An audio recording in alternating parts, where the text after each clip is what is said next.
So if we look at the results, we've only got really one major area to cover now, and that's methods of differentiation and further methods of integration. So two areas that we need to cover.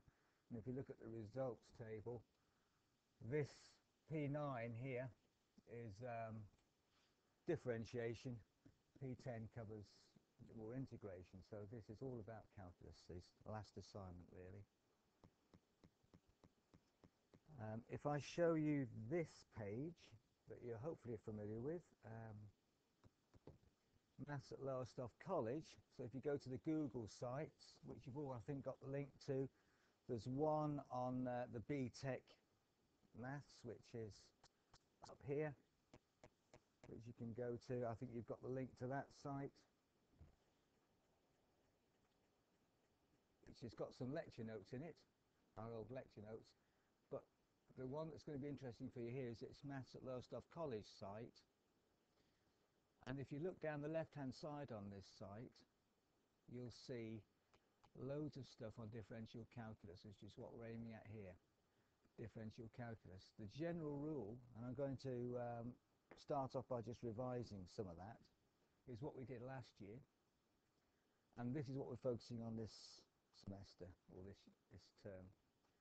Methods of differentiation. There's three we need to look at: the product rule, the quotient rule, and the chain rule. And if you go to this page and click on methods of differentiation, you'll see a short video introducing the product rule, the quotient rule, and the chain rule. So you can watch those videos. They're not long, they just go through a couple of examples of them. Having looked at those, you can then go to the solutions for the exercises on the product rule, the quotient rule, and the chain rule. So if you look at the product rule, which is the first one we'll be looking at, then you see video clips of the solutions. And if you look at those questions, at the end of the question, there's likely to be an additional question that's very similar to it for you to have a go at, having seen the one I've gone through. Okay? So if you take the time to look at those short video clips and look at the questions, you'll be able to do the questions in the assignment on this.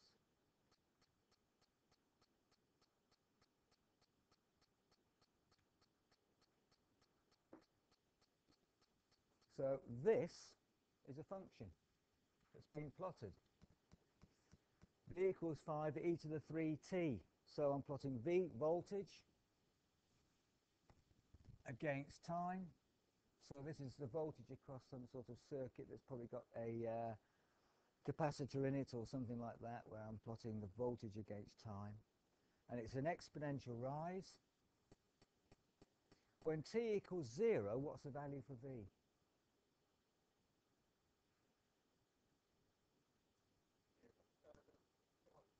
5, Ben, because?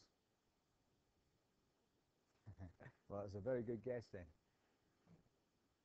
When t equals 0, we end up with e to the 0. What's anything to the power 0? 1. So when t equals 0, this side just becomes 5. So, in other words, when t equals 0, 5. So this cuts at 5, this curve. So that point there is 5. And then it rises exponentially depending on the value of t. Okay? If I were to differentiate this function, and we looked last year at differentiation, what would it tell me about that curve? The rate of change of the curve, right, Richard? And how would that be? How would I get it? So what's another word to describe the rate of change of this curve at this point?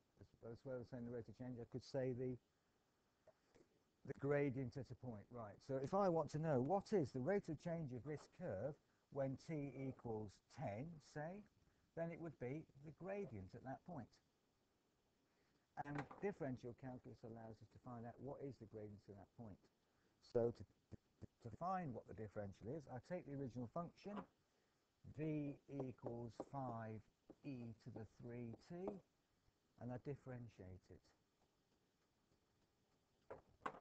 If it had been written Vt equals 5e to the 3t.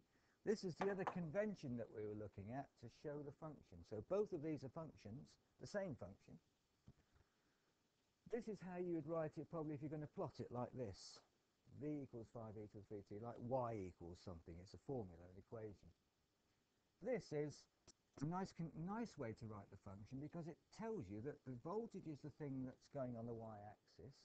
And what does that depend on? T. So in the bracket, it tells you what the variable is inside the function, t. And that's useful because if you'd have been given this function, a e to the 3t, then you wouldn't have known whether or not it's the a or the t that was a variable. That's telling you that it is. So I'm differentiating with respect to t. This is a nice, handy way of writing a function.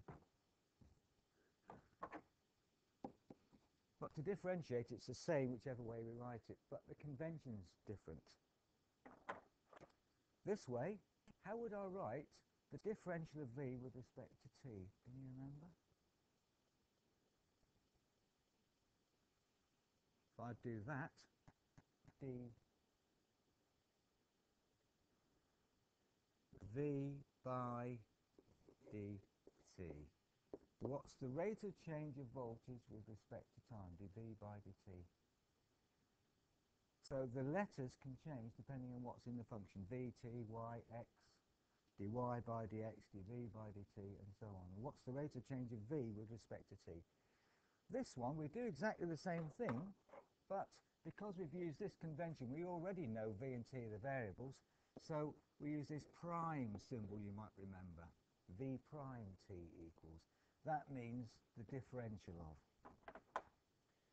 It's worth knowing both because you'll come across both in texts and stuff like that. If you do any more of this sort of thing, you see both conventions being used. So v prime t or dv by dt both mean the differential. And the differential tells us the gradient at a point. So, anybody remember what we do and how to differentiate an exponential function? I'm asking a bit because it's a while since you've done it. You got that? Do you remember we had that table of differentials? Yeah, we might remind ourselves of that. If you've got it here, that will be something that we'll need to refer to anyway soon.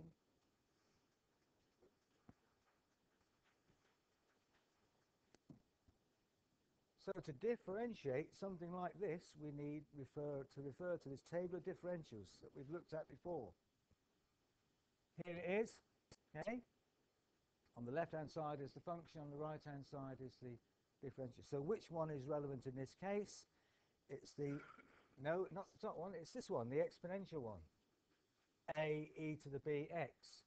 So the b comes down and multiplies by the number in front. So for example, 3 times 2 is 6, and then the rest stays the same.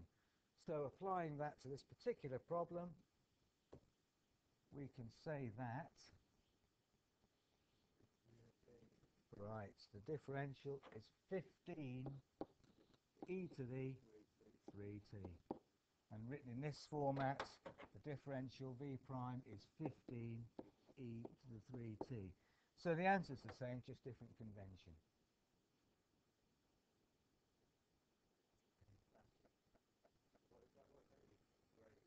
And that tells you the gradient, yes, or the rate of change of the original function. And do you remember, if we've got a function like this,